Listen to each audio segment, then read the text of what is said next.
Ayan guys, prepare tayo ng 3 buto ng avocado.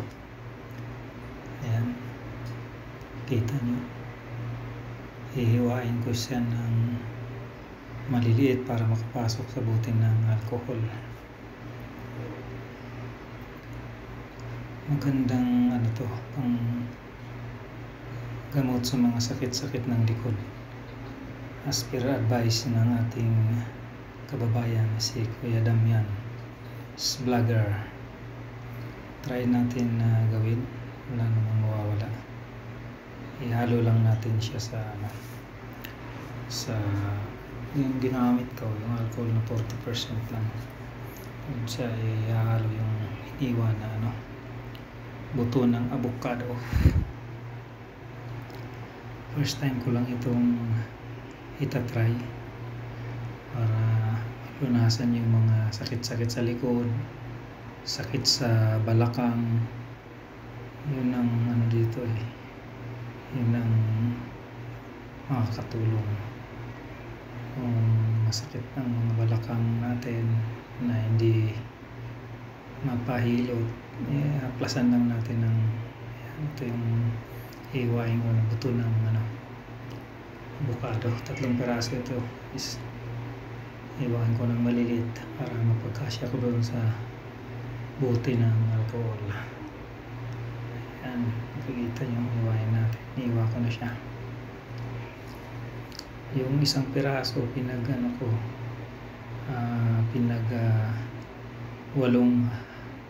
hati. Pinaliit ko lang siya para magkasya doon sa buti ng alcohol. Ayan. Hiwain ko yung 3. Tapos ilalagay ko lahat yun doon sa bote ng alcohol guys, para meron na tayong panglunas mga masasakit na balakang, likod. Yan, external, para sa external lang ito guys ha. Tatry natin, wala namang masama kung itatry natin. External lang naman siya. Yan yung kita nyo, iiwanan natin. Pagkakasahin ko yung 3 piraso ng buto ng avocado guys. Ayan, tapos na natin siya, ilalagay na natin siya ngayon. Buksan ko na yung bote. Yan, kita nyo.